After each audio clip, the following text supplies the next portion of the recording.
감사합니다. 네, 이렇게 단비지만 비 내리는 새벽에 나오시기 쉽지 않으셨을 텐데 이렇게 새벽기도 자리에서 여러분을 뵙게 돼서 너무 반갑습니다. 또 이렇게 순복음교회 한국의 역사에 그런 교회에 제가 오게 돼서 또 영광이라고 생각이 됩니다. 말씀 보겠습니다. 갈라디아서 잘 아시는 말씀이에요. 갈라디아서 5장 22절부터 있는 말씀 보겠습니다. 제가 읽겠습니다. 오직 성령의 열매는 사랑과 희락과 화평과 오래 참음과 자비와 양성과 충성과 온유와 절제니 이 같은 것을 금지할 법이 없느니라. 그리스도 예수의 사람들은 육체와 함께 그 정욕과 탐심을 십자가에 못 박았느니라. 만일 우리가 성령으로 살면 또한 성령으로 행할지니 헛된 영광을 구하여 서로 노엽게 하거나 서로 투기하지 말지어다. 아멘. 네, 성령의 열매 9가지의 내용을 모르는 거가 아니지만 그것을 안다고 우리의 삶의 열매가 맺어지는 건 또 다른 문제라 그 점에 대한 말씀을 여러분과 오늘 아침에 나누고 싶습니다. 목사님 중에 한희철 목사님이라는 분이 계신데요. 그분이 시인이세요. 그런데 이런 시를 쓰셨어요. 제목이 신발이에요. 기도의 골방에 들어 문 열지 않게 하소서. 나 여기 있다 떠벌리지 않게 하소서. 골방에 들기도 어렵지만 골방에 문 닫기가 더 어렵다는 것을 이제쯤엔 압니다. 골방에 들 때마다 대떨이 신발 가만 거두게 하소서. 어떤 의미인지 새벽에 나오시는 여러분들은 아실 거예요. 말씀을 들을 때 골방 기도가 귀하고 또 은밀히 보시는 하나님이 그 기도를 들으신다고 알지만 실제로 교회 생활하다 보면 은밀히 보시는 하나님 앞에 드려지는 골방 기도보다 사람들이 내가 어떻게 기도하는 사람인지 알아주기를 바라는 마음들이 우리 안에 더 이렇게 돌아가는 힘이 될 때가 많습니다. 제가 목사의 딸로 저희 집안도 거의 목사님들이 많은 집안이에요. 그래서 저희 남편과 제가 공통점이 있다면 우리 두 사람의 화두가 이게 진짜일까? 이게 정말 하나님 앞에서 진짜의 모습일까? 이런 고민이 많았어요. 그러니까 사모가 돼서 제가 늘 몸부림치며 기도하는 기도의 제목이 하나님 앞에서 진짜가 되고 싶은 마음이었거든요. 근데 이런 시를 읽으면 아멘, 그렇지 이러지만 실제로 제 삶을 돌아보면 아닌 거예요. 제가 마음에 제일 어렵게 생각되는 사람들이 외식하는 믿음을 가진 사람인데 제가 똑같은 그 모습이 있는 저 자신을 보면서 마음이 너무 답답할 때가 많았어요. 새벽기도 이렇게 나오셨잖아요. 이런 날은 새벽에 나오고 싶으세요? 안 나오고 싶으세요? 아유, 맞아요. 그래서 저도 그럴 때가 있거든요. 또 주일 저녁 같은 때 늦게까지 사역 있으면 월요일 아침 같은 때는 쉬고 싶잖아요. 근데 하루는 제낄까 갈까? 이러면 안 되지. 막 이러다가 그때 확 일어나게 한 되는 힘이요. 주님이 나를 기다리시는데 이게 아니고요. 내가 사모인데 그래도 멀리서 오는 교우들도 있고 새벽에 와서 중보기도 하는 교우들도 있고 이래갖고 벌떡 일어나갖고 나오거든요. 근데 말이에요, 막 이러다가 나왔잖아요. 근데 앉자마자 제가 무슨 생각을 하는지 알아요? 샥 돌아보고요. 부목사님도 안 나왔어. 누구도 안 나오고 누구도 안 나오고 장로님도 안 나오고 막 너무 웃기지 않아요? 그분들도 똑같았을 거예요. 왜 나오고 싶은 마음이 없었겠어요. 근데 사역하고 월요일 아침쯤 되면 올까 말까 막 이러다가 그분들은 이렇게 하고 못 나오신 거고 저는 이러다가 이렇게 하고 나온 거 요만큼 차이밖에 없는데 제 마음에 조금인 저 자신은 잊어버리고요. 싹 돌아보고 막 판단이 되고 이게 바로 외식하는 믿음이거든요. 근데 제 마음에 있는 거예요. 새벽기도 왔다가 왜 기도하는 중간에 눈이 떠질까요? 다 가셨나 남았나 이러고 보다가 좀 더 하면 이제 다 가시고 내가 끝까지 기도하는 사람으로 남을 것 같은데 7시가 다 돼도 눈을 떠봐도 권사님 두 분은 앉아 계시네요. 그러면 권사님은 못 이겨. 아니 그래도 끝까지 좀 있어 볼까? 기도를 하는 건지 사람이 있나 없나를 검사하는 건지 이런 걸 외식하는 믿음이라 그래요. 그런데 그게 제 안에 있는 거예요. 이유는 단 한 가지예요. 사람들의 칭찬, 평판, 판단 이런 거는 너무 중요하게 생각됐는데 하나님이 얼마나 중요하시고 하나님 보이지 않는 중에서 은밀한 곳에 계신 하나님께서 너희의 모든 걸 갚아주신다고 마태복음 6장에 있는데 그건 말씀에서는 아멘인데 실제로 내 삶을 움직이는 힘은 보이지 않는 하나님은 아무것도 아니라는 거예요. 우리가 24시간 주님을 바라보자, 24시간 주님을 바라보기 위해서 주 동행일기도 쓰자, 뭐 이런 일들을 끊임없이 하는 이유는 단 한 가지예요. 하나님 보이지 않으시는 그분을 우리는 너무 많이 잊고 그냥 지나가기 때문에 그 보이지 않는 분이 내게 보이는 분보다 더 실제가 되는 훈련을 우리가 해보자는 거예요. 우리가 그렇게 훈련한다고 거룩해지는 존재가 아니지만 우리의 삶의 체질을 바꾸는 훈련을 해보자는 거예요. 여러분 교회에서 신앙생활 하신 지 오래되신 분도 있으시고 얼마 안 되신 분도 있으시지만 우리의 가장 갈망이 되는 기도 제목이 뭐예요? 제천 변하면 좋겠다잖아요. 가족, 남편, 자녀, 그죠? 이제는 이만큼 신앙생활 했으니까 뭐 돈 문제 이거는 하나님 다 주님 주시면 좋고 아니어도 괜찮고 이 믿음까지 섰는데 우리 안에 기도의 좌절이 되는 문제가 왜 안 변하는 거예요? 저도요 3호로 기도하면 많은 기도의 주제가 변화되면 좋겠는 사람들이 기도의 주제였어요. 왜 안 변할까? 변하는 것 같다가 왜 다시 돌까? 이런 생각이 제 안에 있었어요. 근데 그건 다른 사람의 문제가 아니고요 제 자신의 문제였어요. 막 열심히 기도하고 충만할 땐 변하는 것 같은데 어느 날 아이한테 막 혈기를 부리고 쏟아내는 제 자신을 보면 하나도 안 변한 거예요. 은혜 받는 날 더 많이 넘어지는 좌절을 경험하게 돼서 은혜를 받을 필요가 없어요 막 이런 마음이 들 때조차 우리에게 있습니다. 우리가 그리스도 안에 있으면 새로운 피조물이라고 고린도후서 5장 14절에 말씀은 그렇게 되어 있는데 실제 우리의 경험은 새로운 피조물이긴커녕 예수 믿어도 변화되는 게 없는 자신에 대한 절망이 우리 안에 있는 거예요. 사람은 변화되나요? 변화되지 않나요? 제가 어렸을 때 이런 설교도 들어봤어요. 다 성질대로 예수도 믿습니다 막 이런. 정말 성질대로 믿는 건가요? 성경은 아니잖아요. 그리스도 안에 있으면 새로운 피조물이에요. 성질이 이랬던 사람도 바뀐다고 하는데 왜 우리의 실제의 경험은 그게 안 되는 것일까요? 제가 이게 고민이 되기도 하고 기도 제목이 되기도 하고 교회 안에 이렇게 특별 새벽 기도하는 이유가 뭐예요? 뭐 수련회도 하고 부흥회도 하는 경우가 혼자선 잘 안 되니까 같이 해보자는 거잖아요. 근데 제가 은혜를 깨닫고 알게 되었어요. 나의 본성 막 충만했다가도 혈기가 나오고 화가 나고 쓰러지고 남에 대해서 막 비난하는 이거 자체가 완전히 없어진 건 아니지만 어떻게 새 사람을 살 수 있는지 알게 된 거예요. 그 이유는 예수 그리스도 그분이 나에게 생명이 되셔서 내 안에서 나를 주장하는 것이 내가 아니고 예수님이 되는 이 비밀을 알게 된다면 나의 본성은 악하기 그지없는 죄악이지만 절망할 것도 없고 좌절할 것도 없고 그리고 새 삶을 살 수 있게 된다는 것을 알게 되는 거예요.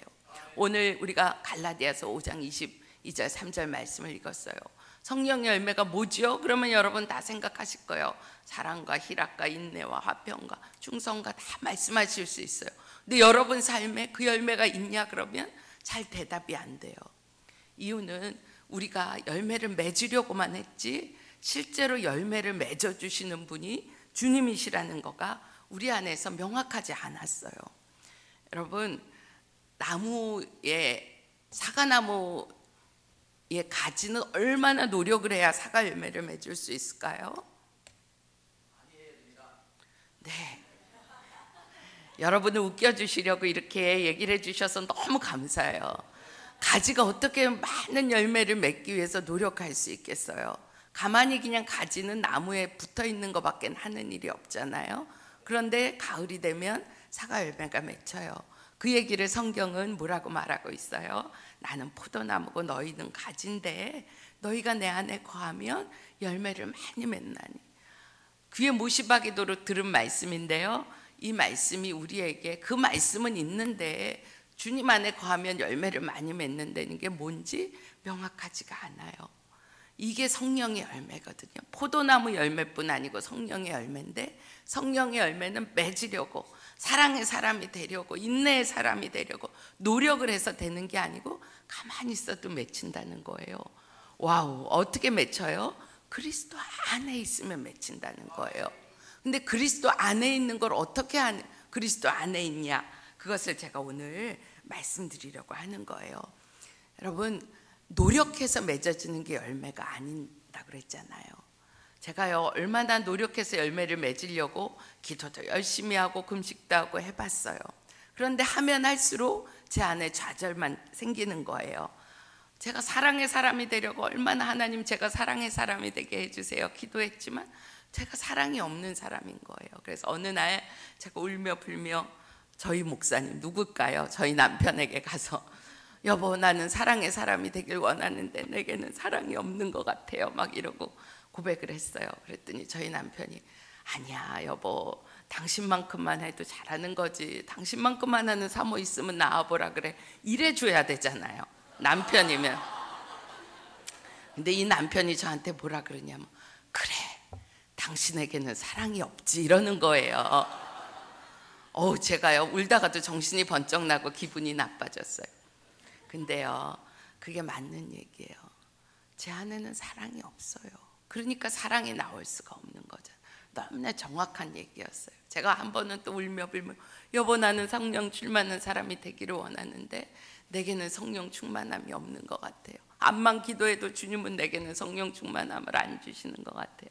그랬더니 저희 남편이 제게 얘기했어요. 아니야, 당신에게 있는 그 좌절, 나로서는 성령 충만함이 안 돼서 너무 갈망하는데 안 되는 그 눈물, 그거가 바로 성령 충만함이 오기 전 단계야, 이렇게 제게 설명을 해줬어요. 지금 생각하면 그래요. 내게는 사랑이 없고 내는 성령 충만한 열매를 맺을 수가 없고, 이것을 깨닫는 것이 우리가 주님 앞으로 나아가는 너무나 중요한 길이었다는 것을 고백할 수 있어요. 여러분, 우리가 예수님 외에는 생명의 길이 없다 그러잖아요. 그 말은 뭐예요? 다른 거하고 다 비교해 보니까 그게 좀 좋아서예요? 아니에요. 다른 노력하고 살아봤는데 다른 길로는 아무것도 안 되기 때문에 예수만 이렇게 고백하게 되잖아요. 영국의 복음 전도자 중에 로이 헤슨이란 분이 있는데 이분이 이렇게 말했어요. 성령 충만함은 우리가 신실하게 하나님 앞에 기도를 열심히 해서 하나님이 그것을 보상으로 우리에게 주시는 거가 아니고, 우리 스스로는 열매를 맺을 수 없기 때문에 실패한 자들이 주님 앞에 나올 때 주님이 주시는 선물이다, 이런 말을 했어요. 여러분, 그래요. 성령 충만함을 위해서 하나님 정말 성령 충만함 주세요, 저를 변화시켜 주세요, 이렇게 기도하는 건 너무 중요하지만 실제로는요, 우리가 주님 앞에 붙어 있으면, 주님께 붙어 있으면 그 열매를 주님이 실제로 맺으신다는 거예요. 그 붙어 있는 게 뭐예요? 주님의 임재 안에 거하는 거고, 그 주님의 임재는 내가 주님을 항상 의식할 때 실제가 되는 거예요. 주님이 우리가 생각한다고 계시고 생각 안 한다고 안 계세요? 그런 분 아니잖아요. 주님은 항상 우리와 계세요. 근데 그 계시는 분을 어떻게 우리가 알아요? 우리가 주님을 외면하고 주님 생각 하루 종일 한 번도 하는 적이 없는데 어떻게 그 임재를 누리겠어요? 하나님도 우리와 같이 계시지만 우리가 눈길을 주님을 향하여 돌리고 마음을 주님을 향하여 시선을 주님과 맞출 때, 주님을 의식하고 생각할 때 우리와 함께 계셨던 그 주님이 우리에게 실제가 되시고 그것을 우리가 주 안에 거한다고 말하는 것입니다. 성령의 열매가 막연하게 그렇다고 해서, 거한다고 해서 가만히만 있으면, 주님 생각하고 가만히 앉아 있으면 열매가 주렁주렁 맺히나, 그건 아닌 거예요. 하나님이 열매를 맺으시도록 순종을 드리는 거예요. 우리가 내가 거룩한 성화되는 것은 노력해서 도 닦듯이 성화되고 그리스도의 열매를 맺는 게 아니거든요. 그런데 우리가 날마다 기도하자, 말씀 보자, 또 주님을 바라보자 하는 거는 뭐냐면, 우리가 그렇게 노력해서 거룩해지는 건 아니지만 우리가 너무나 세상 체질로 살았기 때문에 우리의 체질을 바꾸는 거예요. 여러분, 맨날 인스턴트 음식, 콜라 먹고 피자 먹고 햄버거 먹고 이런 사람이 갑자기 건강식 한다고 현미밥에 나물 갖다 놓으면 그게 맛있어요? 맛없어요? 맛없어요. 먹기도 싫고 애들 그런 거 먹으라면 징징 울어요. 그런데 그게 내 몸에 좋으니까 억지로라도 먹고 훈련이 되면, 여기 계신 어르신들 피자 먹고 뭐 햄버거 먹으라면 좋으세요? 따뜻한 밥에 나물 하면 좋으세요? 따뜻한 밥에 나물이 좋아요. 왜냐하면 그게 입에 이미 익숙했기 때문에. 그래서 우리가 주님 바라보는 거 해보자. 그거 잘 안 되면 주동행 일기를 쓰면서라도 해보자. 이거는 뭐냐 하면 그렇게 해서 거룩해질 거예요. 그게 말씀과 기도보다 중요해요. 이게 아니고요. 우리의 체질이 너무 세상 체질이어서 내 몸에 건강에 좋은 음식이 입에 좋아지는 과정을 거치듯이 일기를 쓰면서까지라도 해서 내 체질을 영적인 체질로 바꿔보자는 거예요. 그렇게 주님을 의식하고 주님이 내게 말씀하시는 것이 있으면 순종하고 나아가다 보면 놀랍게 내 삶에 나는 그 열매를 거두려고 노력하지 않은 그 열매가 내 삶에 맺어지는 거예요. 그래서 24시간 주님을 바라본다, 이 말은 주님 안에 거하기 위해서고, 주님 안에 거하면 주님이 친히 열매를 맺으시고, 그 성령의 열매가 주렁주렁 맺히는 게 바로 우리가 그토록 원하는 삶의 변화라고 할 수 있는 것입니다. 24시간 예수님을 바라본다, 또 동행한다, 이거는요 절대로 뜬구름 잡는 얘기가 아니에요. 제가요 1989년, 지금부터 30년 전 이런 사순절 기간에 작정 기도했을 때 드렸던 기도의 제목이 있었어요. 그의 사순절 기간의 기도 제목은 하나였어요. 하나님, 제가 주님과 동행하는 삶의 그 기쁨, 그것을 좀 생생하게 알게 해줘. 주님과 동행한다, 이 뜬구름 잡는 것 같은 얘기를요 제가 좀 생생하게 알게 해주세요. 그게 30년 전에 사순절의 저의 기도의 제목이었어요. 기도하면서도 그게 어떻게 응답될지 제 마음에 별 기대도 없었어요. 근데 여러분, 놀랍잖아요. 30년이 지난 지금 제가 여러분에게 주님과 동행하는 삶을 증거하는 자리에 와 있잖아요. 우리의 기도는요 하나도 땅에 떨어지는 것이 없고 주님이 다 듣고 보고 알고 계셔요. 우리의 삶에 주님, 제가 주님 바라보기 원해요. 그리고 성령께서 맺으시는 그 열매를 맺으면 좋겠어요. 제가 할 수 있는 게 없다고 주 안에 거한다고 하니 그것 좀 알게 해주세요. 어떻게 하는 건지 알게 해주세요. 너무 어린아이 같은 이 기도를 드리면 아마 몇 년 지나지 않아서 여러분도 이 강대상에서 내가 맺어진 내 삶의 열매가 간증이 될 거예요. 사실 저는 멀리서 와서 전하니까 이렇게 말씀으로 전하지만, 같은 교회에서 신앙생활하는 여러분에게 성령의 열매가 맺으면 누가 제일 먼저 알까요? 교우들 서로가 아는 거 아니겠어요? 주님이 그 놀라운 축복의 세계를 우리에게 이끄시는데요, 24시간 주님과 동행하는 삶에 어떻게 하냐? 그거는 날마다, 매일, 그리고 매 순간 이런 일상이 우리에게 너무 중요한 거예요. 변화는 언제 맺어지는 열매냐면 꾸준한 것을 통해서 맺어지는 거예요. 우리가 뜨겁게 부흥회 때 은혜 받는 건 너무 중요하지만 그 은혜가 지속되지 않잖아요. 신년 부흥회 한 지가 엊그제 같은데 또 내년 신년 부흥회 오면 또 새롭잖아요. 이유는요, 그 은혜가 매일 내게 지속될 수 있는 내 삶의 개인적인 훈련이 없었기 때문이에요. 요즘은 권투가 별로 유행이 아니지만 저 젊었고 어렸을 때는요 주일 저녁만 되면 TV에서 권투를 했어요. 그런 거 좋아하지 않지만 늘 아버지가 주일 예배를 드리고 오면 막 권투 경기를 보셔서 저도 봤어요. 그런데요, 어느 권투 해설가가 쓴 컬럼을 제가 읽었어요.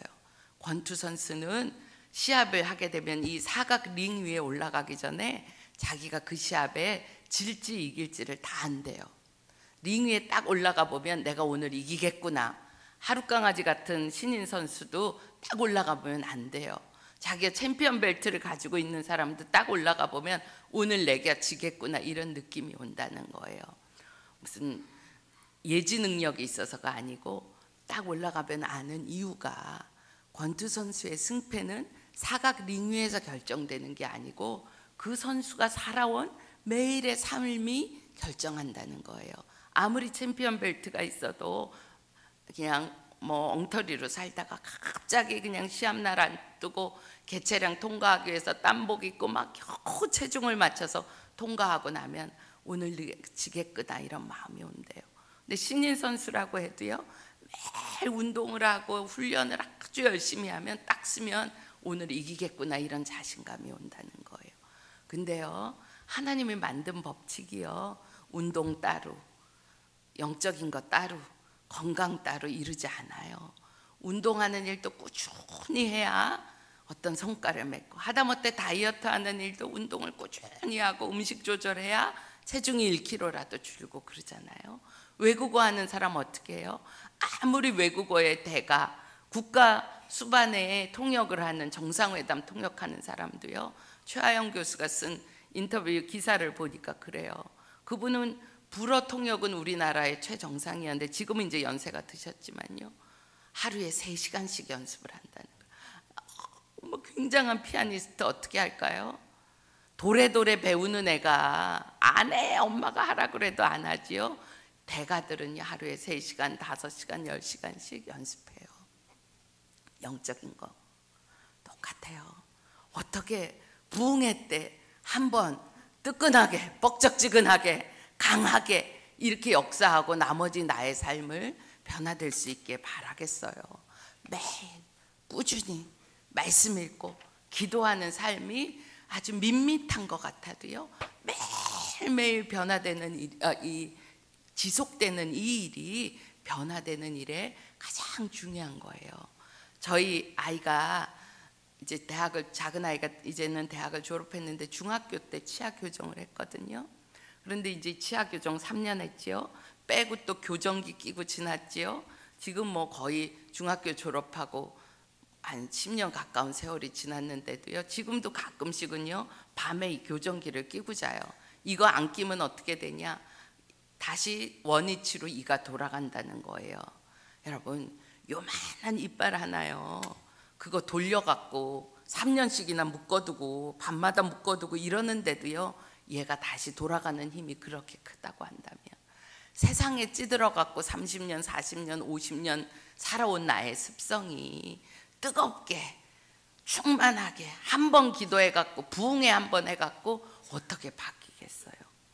바뀌는 거는요, 매일 꾸준히 밋밋한 거예요. 건강 어떻게 해요? 녹용든 산삼든 보약을 벌컥벌컥 마시면 건강해져요. 밥 세끼 꾸준히 먹어야 건강해져요. 밥 세끼가 보약이고 꾸준히 먹어야 건강해져요. 하나님이 우리에게 주시는 법칙은 몸의 법칙과 영의 법칙이 다르지 않아요.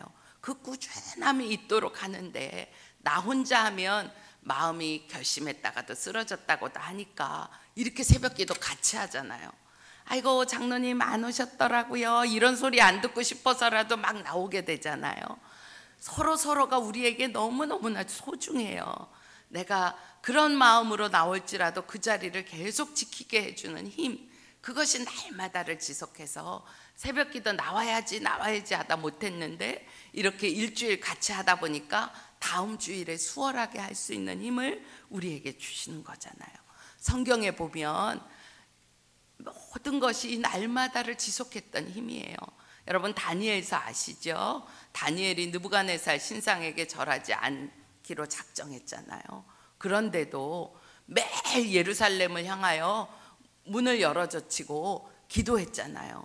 그냥 혼자 조용히 기도해도 될 텐데 매일 열어젖히고 기도했어요. 이유는 우리 하나님이 그렇게 숨어서 섬겨야 될 하나님이 아니야. 세상의 왕보다 더 큰 하나님을 어떻게 내가 숨어서 그렇게 섬길 수 있겠어? 이 마음의 중심이 분명했어요. 그런데 그 분명한 중심도요, 죽인다고 할 때는 흔들흔들하고 무서워질 수밖에 없어요. 그런데 이 다니엘은요, 다니엘서 6장 10절에 보면 전에 하던 대로라고 써 있어요. 무슨 말이에요? 매일매일 다니엘에게는 문 열고 예루살렘을 향하여 기도하던 게 늘 꾸준한 삶이었기 때문에 그날 위협이 있어도요, 문을 열어제치고 기도하는 일이 다니엘에겐 어려운 일이 아니었어요. 예레미야 선지자 이스라엘 백성들에게 너희 회개하고 돌이키지 않으면 이제 멸망될 거야, 포로로 끌려갈 거야, 눈물로 호소하고 했지만 이스라엘 백성이 듣나요? 안 듣나요? 안 들어요. 그런데도 뭐 그 몇십 년 동안을 호소할 수 있었던 힘 뭘까요? 예레미야 애가에 보면 여러분 잘 아시는 말씀이에요. 주의 인자와 성실하심이 어떻다고요? 아침마다 새롭다고요. 변화되지 않는 사람들, 변화되지 않는 문제, 해결되지 않고 응답이 더딘 것 같은 기도의 제목을 매일 붙잡고 갈 수 있는 힘이 뭐예요?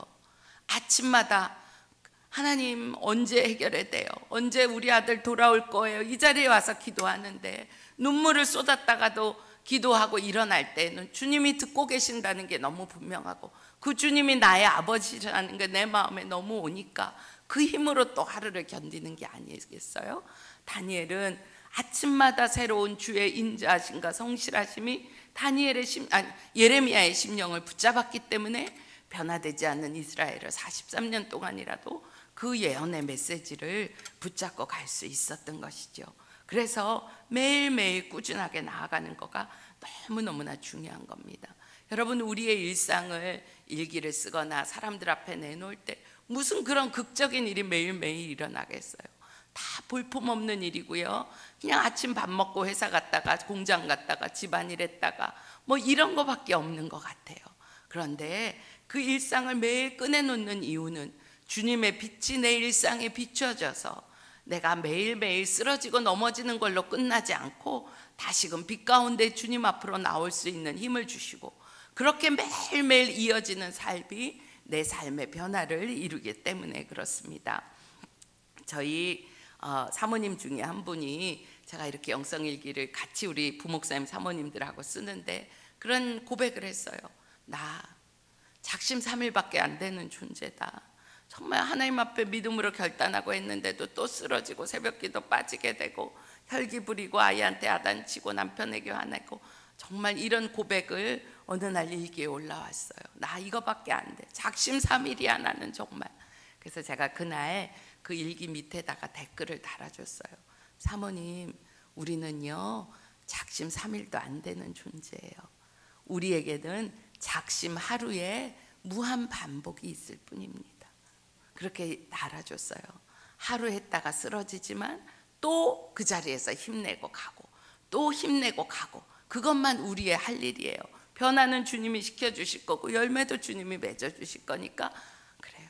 여러분, 제가 몇 살처럼 보이세요? 20대로 보이시죠? 네, 너무 세게 말했나요?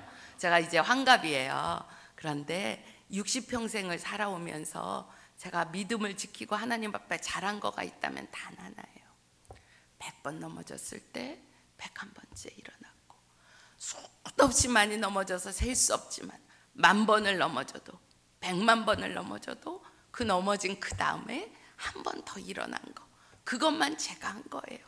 그랬더니 주님이 여러분에게 말씀을 전할 수 있는 이 자리로 주님이 불러주신 거잖아요. 그러니까 우리가 할 수 있는 것은 주님 앞에 그것을 드리고 나아가는 거예요. 매일 주님 앞에 나의 심령을 꺼내놓고 나의 일생을 빛 가운데 꺼내놓고 보면요, 내 자신이 생각하는 것, 말하는 것, 행동하는 게 달라질 뿐 아니고요, 사람을 대하는 것이 달라져요. 골로새서 3장 23절에 보면 모든 일을 주께 하듯 하라. 아멘. 그렇지요. 근데요, 모든 일을 주께 하듯이 잘 안 돼요. 모든 사람을 주께 하듯 하라. 아우, 목사님은 주님 같으세요. 남편을 주님 앞에 하려고 노력을 해봐요. 그런데 길에서 만나는 어떤 사람이 주님처럼 안 보여요. 그런데 어떻게 이 일이 바뀔 수 있을까요? 계속 주님을 의지하고, 주님 뭐라고 말씀하세요? 처음엔 잘 들리지도 않아요. 그렇지만 주님 뭐라고 생각하세요? 주님 뭐라고 말씀하세요? 주님 이거 좋으세요? 이거 싫으세요? 이거 지금 제가 할까요? 하지 말까요? 이렇게 계속 주님을 의식하고 묻고 듣다 보면 하나님이 보시는 시선이 내게 있게 되고 주님의 마음이 부어지는 거예요. 한 번은 제가 저희 부목사님 하시다가 부산에서 이제 목회하시는 그 교회에 가게 됐어요. 가니까 저랑 이제 한 20년 넘게 25년도 넘었어요. 믿음의 교제를 하고 있는 사모님이니까 저게 가는 걸 너무 기뻐하시고 저를 늘 잘 섬겨주려고 해요. 근데 그날은 가니까 사모님 피곤하시니까 저랑 같이 오늘은 이렇게 뭐 이렇게 해수 온천 이런 데 좀 가세요. 그래서 좋다고 그렇게 가자고 그랬어요. 그랬더니 그 사모님이 하는 얘기가, 주님이요 제게 오늘 사모님을 한국 교회로 잘 섬겨드리라고 했어요. 그런 말을 하는 거예요. 그래서 제가 뭐라 그랬을까요? 오호, 그래, 내가 한국 교회지, 이렇게 말하지 않았어요. 아우, 사모님 너무 심하다, 무슨 이런 오바야, 무슨 한국 교회는 내가 무슨 한국 교회야, 막 이러고는 같이 목욕탕을 갔는데, 그 사모님이 저에게 뭐 이렇게 등을 닦아주시고 이러는데 제가 눈물이 왈칵 쏟아졌어요. 그 사모님이 정말 기도하는 마음으로 저를 한국 교회라고 여기고 이렇게 닦아주는 걸 제가 느낄 수 있었어요. 주님이시구나, 주님이 지금 나를 닦아주고 계시는구나, 이렇게 여기니까 눈물이 왈칵 쏟아졌어요. 저 한국교회 맞았어요. 여러분, 목사님이 한국교회고 대조 순복음교회만 한국교회가 아니에요. 한 사람 한 사람의 심령이 다 한국교회고 하나님의 교회고 하나님의 기도의 집이에요. 그래서 주님은 어떻게 하세요? 내가 물로 씻어 거룩하게 해서 흠없게 만들어서 우리를 신부라고 세워주시는 거잖아요. 그렇게 주님으로부터 교회라는 대접, 주님의 딸이고 신부라는 존귀한 대접을 받고 보니까 제가 다른 사람을 볼 때의 마음도 달라지고 시선이 달라지는 걸 느끼게 돼요. 말씀이 어떻게 사라져요? 그 말씀이 내게 실제가 되고 말씀하시는 주님이 내게 실제가 될 때 말씀대로 사라질 수 있는 것이 자연스럽게 우리 안에 이루어지는 거예요. 여러분, 두 번째는요, 우리의 일상의 거룩함이에요. 우리는 되게 이중적으로 살아요. 교회 나왔을 때 거룩하고요, 집에 가서 살면 거룩하지 않아요. 교인들은 저를 되게 기도하는 사모님, 거룩한 사모님이라고 인정해줘요. 근데 우리 애들은 안 인정해줘요. 우리 애들이 저한테 하는 얘기가, 에휴, 교인들은 모를 거예요, 이 아줌마가 어떤 아줌마인지, 막 이랬어. 제가 너무 믿음에 좌절이 되는 거예요. 애들이 인정을 해줘야 되는 거잖아요. 요즘은 아니에요. 그런데 우리 이 아줌마가 얼마나 까다로운 아줌마인지 사람들은 모를 거예요. 교인들은 제게 사랑이 많고 우리 사모님한테 가면 다 안아준다 그러는데 우리 애들은 까다로운 아줌마라고 이러고 있잖아요.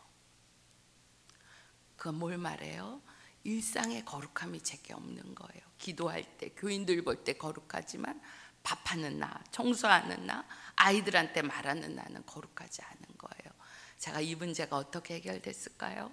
지난 10년 동안 영성일기 쓰면서 계속 주님이 내게 실제가 되는 코람데오의 삶이 제게 가장 중요한 문제가 되면서부터 제게 일상이 따로 있고 은혜 받는 장소가 따로 있는 게 아니고 일상의 삶의 거룩과 주님 앞에서의 거룩이 틀리지 않는 모습으로 설 수 있게 되었어요. 여러분, 우리가 TV 보는 거 죄일까요? 아닐까요? 스포츠 중계 보는 거 죄일까요? 아닐까요? 온화한 미소로 저를 바라보고 계시면 뭐라고 하죠? 자, 남자분들은 그러면 여자분들 대답해 보세요. 드라마 보는 거 죄일까요? 아닐까요?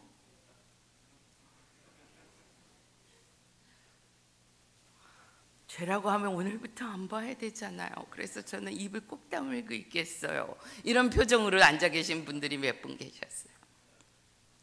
우리가 죄냐? 그러면 그거 죄죠. 이런 문제는 별로 안 넘어져요. 여기 이렇게 새벽기도 오신 분들은. 근데 어떤 문제에 넘어지냐? 죄냐? 그러면 그거 무슨 죄야? TV 보는 게 뭐 죄야? 스포츠 보는 게 무슨 죄야? 드라마 볼 수도 있는 거지 뭐. 이렇게 하는 그게 우리를 무너뜨린다는 거예요. 죄냐? 그러면 죄는 아닌데 죄가 아니냐? 그러면은 이렇게 되는 그게 우리를 무너뜨리는 가장 여러분, 우리에게 문제는요 99%는 괜찮아요. 근데 그 1%가 문제예요. 여러분, 제가 여기 못에 제 옷이 이렇게 걸리면요 앞으로 갈 수 있을까요? 없을까요? 못이 무슨 큰 힘이 있어요. 저같이 뚱뚱한 사람이 얼마나 체중이 많이 나갔는데 요 못이 자를 못 가게 하겠어요? 그런데 걸리면 못 나가잖아요. 그게 우리에게 문제라는 거예요. 저희 교회에서 밤 10시에 카톡으로 매일 합심 기도라는 걸 해요. 왜 10시를 정한지 우리 교인들이 그 심오한 비밀을 모를 거예요. 밤 10시가 드라마 시작하는 시간이에요. 그래서 드라마 보지 말고 기도하자. 이게 잘 안 통하니까 밤 10시에 기도를 같이 하는 거예요. 우리의 문제는요, 죄가 아닌 것 같은데 우리의 일상. 여러분 드라마 보면서 기도 잘 되던가요? 밤 10시에 딱 드라마 너무 재밌었다, 이제부터 기도해야지 그러면 기도가 쭉 충만하게 되나요? 다음 주에 이 드라마는 어떻게 갈 것인가. 우리의 영혼을 붙잡는 거가 너무 작은 건데, 그 작은 거를 주님 앞에 거룩하게 살 수 있는 힘은 매일 주님을 바라볼 때 주님의 눈으로, 주님의 마음으로, 주님의 생각으로. 그래서 드라마 보던 거 끊게 되고, 어느 권사님이 말씀하시는데 제가 목사님 설교보다 은혜를 받았어요. 드라마 보는 거 재미가 없더라고요. 친구 만나는 거 별 재미가 없더라고요. 골프 치러 가는 거 별 재미가 없더라고요. 제가 너무 은혜가 되는 거예요. 하지 말아야지. 드라마가 끄는 힘이 있어요. 그러니까 10시에 카톡에 기도 제목을 보내도요, 선전을 10분 하더라고. 90분 동안 많이 기도하고 그 다음에 편안한 마음으로 드라마 킬 수 있잖아요. 좋아하는 건 하게 되어 있어요. 그런데 그게 재미가 없어졌어요. 나를 기쁘게 하는 게 그게 아니에요. 그러면 내 삶의 변화가 일어나기 시작하는데, 그것이 주님과의 관계에서 이루어진다는 거예요.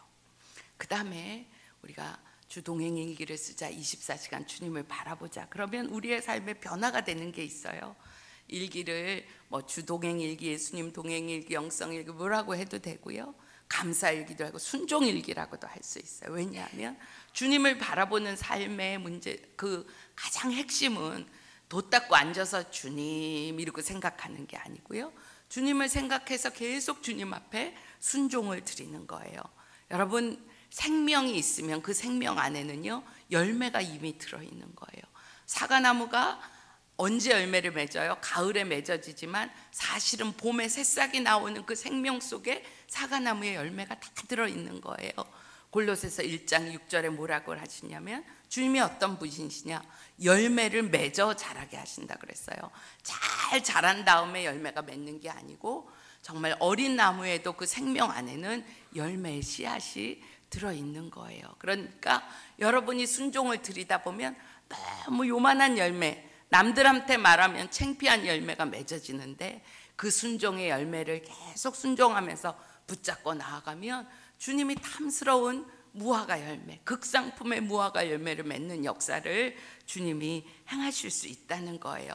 우리 쪽에서 보면 성령의 열매는 주님 앞에 드렸던 순종의 부산물이라고 할 수 있는 거예요. 요한복음 15장 5절 말씀 처음에 드렸지만, 나는 포도나무여 너희는 가지라. 그가 내 안에 내가 그 안에 거하면 사람이 열매를 많이 맺나니 나를 떠나서는 너희가 아무것도 할 수 없음이라 그랬거든요. 그 역사를 우리가 드리는 거예요. 제가 되게 부끄러운 간증을 하려고 그래요. 왜냐하면 열매를 맺어 자라, 너무 볼품없는 열매지만 처음에는 그런 열매가 맺히는 걸 말씀드리기 위해서예요. 저희 식구 4식구거든요. 남편, 저, 딸 둘이래요. 저 박씨 개 싫어한다. 남편, 딸 둘, 유씨 3사람 개 좋아한다. 이게 우리 집 구조예요. 근데 우리 딸이 어려서 이렇게 유학을 가서 한 10년 동안 고등학교, 대학교를 나오고 직장 생활을 하다 한국에 왔어요. 근데 얘가 한국 사람도 없는 너무 외로운 곳에서 공부를 하고, 또 형편이 뭐 애를 가서 보고 방학 때마다 나오게 하고 막 이럴 수가 없으니까 애가 집에 오고 싶은 외로움을 개 한 마리를 사서 키우고 지났어요. 화장실 갈 때도 졸졸, 밥 먹을 때도 졸졸. 이 애가 한국으로 이제 귀국하게 됐는데 그 개를 데리고 온다는 거예요. 저 절대로 안 된다 그랬어요. 그 개가 우리 집에 들어오면 내 인생이 끝나는 것 같아서 절대 안 된다. 거기서 누구에게 맡길 사람 주고 오라 그랬는데, 얘가 귀국할 날이 가까운데 엄마 뭐 개를 맡아줄 사람이 없네요, 뭐 알아보고 있어요, 뭐 이렇게 메일이 오고 막 이러더니요, 공항에 개를 데리고 나타난 거예요. 생명이니까 버릴 수 없잖아요. 그래서 그 개가 저희 집에 비집고 들어온 거예요. 코끼리가 코만 이렇게 들이대고 들어온 것처럼 들어왔어요. 제가 어쨌을까요? 너무너무 속상한 거예요. 개는 예쁘게 생겼는데 개털이 막 돌아다니니까 제가 매일매일 딸을 구박하고 개를 구박하고 그랬어요. 그러다가 이제 결단을 내렸어요. 저희 사택이 단독 건물에서 교회 옆에 연립주택을 짓고 부목사님들하고 다 같이 사는 집으로 옮겼거든요. 이렇게 같이 사는 공동주택에 개 절대 키울 수 없다. 이사 가면 못 키워. 그래갖고 어디로 쫓아보냈냐면 저희 집 가까이 사는 외삼촌 집으로 걔를 쫓아보냈어요. 그랬는데 3년 더 됐나요? 연초에 금식 기도를 하는데 하나님이 일주일 금식 기도의 응답을 주셨어요. 개를 데려다 키우라. 주님 이러시면 안 되잖아요. 금식하고 기도했으면 올 한 해는 내가 책임져 주리라 막 이렇게 하셔야지, 개를 데려다 키우라 이런 응답 주시면 안 되시잖아요.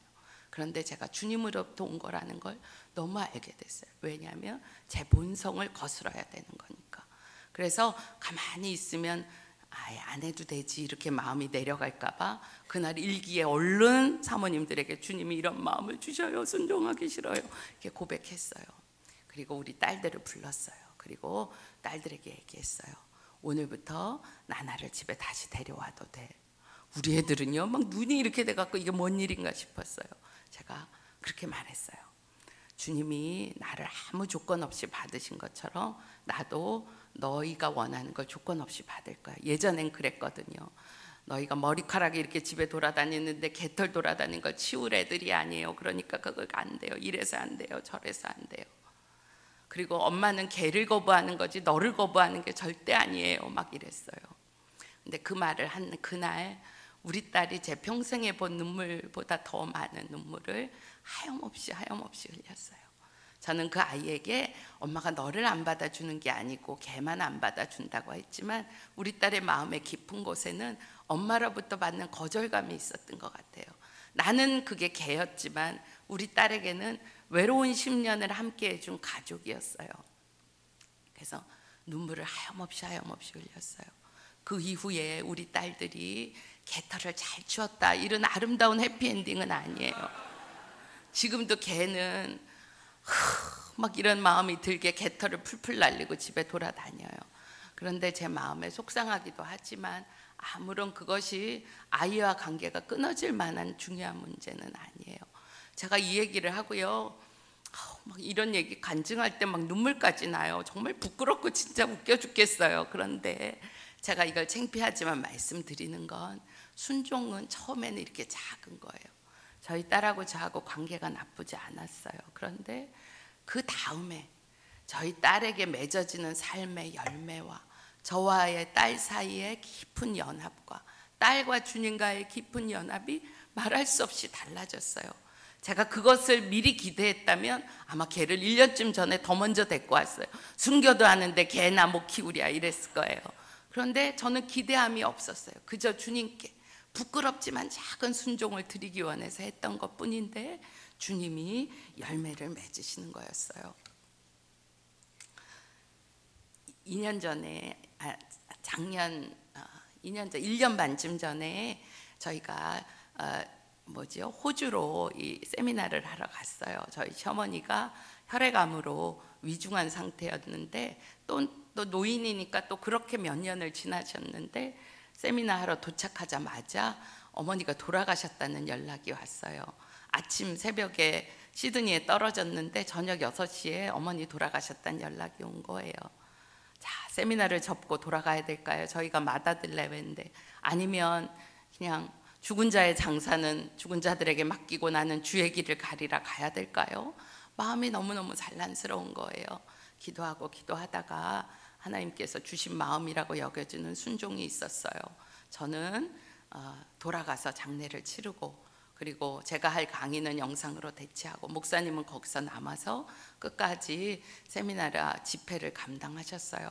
나중에 듣고 보니까 지금까지 어떤 집회보다도 은혜의 역사가 컸다 그래요. 정말 사도행전 2장에 불의 혀같이 갈라지는 것과 같은 성령의 강력한 역사가 있고 그 넓은 호주 땅 안에 주차가 막 미어 터지게 와서 호주 경찰들이 다 출동할 정도로 그런 역사가 있었다고 전해 들었어요.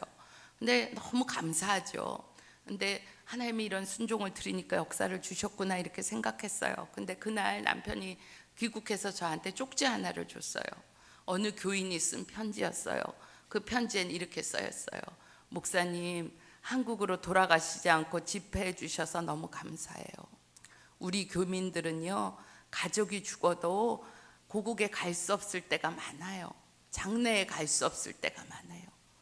그때 마침 비행기 표가 없어서 또는 돈이 없어서 비자 문제가 해결되지 않아서 마음은 굴뚝 같아도 부모 형제 돌아가셨을 때 한국 가보지 못한 일이 너무 많아요. 그런데 목사님이 안 가셔서 그 일이 우리에게 너무 위로가 되고 힘이 됐어요. 이런 쪽지를 써서 목사님한테 준 것을 제가 받았어요. 그런 거예요. 능력 있는 말씀이 선포돼서가 아니고 주님 앞에 순종을 드렸더니 주님이 그냥 단순히 강사 목사님이 돌아가지 않은 그 하나, 그것이 그들의 마음에 있는 이민 생활의 깊은 상처를 만져서 주님을 향하여 시선이 고정될 수 있도록 주님이 마음을 모아주셨어요. 그래서 열매가 맺힌 거예요. 하나님은 우리의 잘남이나 우리의 선함을 쓰시는 것뿐이 아니에요. 하나님이 이미 잘나시고 이미 모든 것에 하나님은 완벽하신 분이신데 무슨 잘난 것을 쓰시겠어요? 우리의 잘남은요, 하나님의 눈에 볼 때에는 도토리 키재기와 별 다를 바가 없는데 하나님이 우리에게 쓰시는 건 보잘것없는 순종을 드려도 우리의 전신과 마음을 주님 앞에 드리면 주님이 그것을 받으셔서 우리의 삶에 성령의 열매를 맺어주시고 그 열매를 다른 사람이 보면 변화됐네, 변화되셨군요, 어떻게 하면 그렇게 되는 거예요? 이렇게 물어오게 될 거예요. 그러면 우리가 만난 주님, 보이지 않으나 보이는 분보다 더 실제이시고 내 가족보다 남편보다도 나와 더 가까운 분인 그분을 우리가 삶으로 증거할 수 있게 되고 예수님이 우리에게 영혼 구원의 아름다운 열매를 맺으실 겁니다. 저는요, 목사 딸이었기 때문에 목사 사모 절대 안 한다고 생각했어요. 왜냐하면 자유스럽고 정말 평안하게 살고 싶었기 때문에요. 그런데 제가 은혜를 알고 보니까 목사 사모가 돼서 사람 눈치 보고 부자에 한 게 아니고요, 제가 하나님이 주시는 은혜를 몰랐기 때문에 그랬다는 걸 알게 되었어요. 예수 믿는 길 행복한 길이고요, 사모되는 길, 그 행복을 더 많이 누릴 수 있는 길로 불러주신 거예요. 문제의 초점은 뭐예요? 예수님을 진짜 만나서 그 예수님과 행복한 동행을 하는 거에 우리의 삶에 초점이 있는 거예요. 성경의 열매, 성경책에만 있는 거가 아니고 여러분과 저의 삶에 주님이 맺으시기 원하시는 거고 오늘 하루를 통하여 주님이 그 열매를 맺으실 수 있을 줄로 믿습니다. 네, 새벽에 나와 기도하는 여러분에게 오늘 주님이 계속 말씀을 주실 것입니다. 이 시간 우리가 간절히 주님 앞에 좀 합심하여 기도하면 나아가면 좋겠습니다. 주님, 제가 제 노력으로 뭔가 바꿔보고 열매 맺어보고 주님 앞에 잘해보려고 하는 노력 안 해요. 그렇지만 주님 바라보고 주님께 순종드리며 나아가 보겠어요. 그리고 매일매일 주님의 뜻대로 살 수 있는 힘을 주님이 주세요. 그리고 제가 주님 앞에 순종하려고 할 때 주님이 제게 의식되게 하시고 주님이 말씀하시는 그 세미한 음성이 제게 조금이라도 크게 들리게 해주세요. 우리 주님의 이름을 간절히 한번 부르고 우리 기도하며 주 앞에 나아가겠습니다. 주여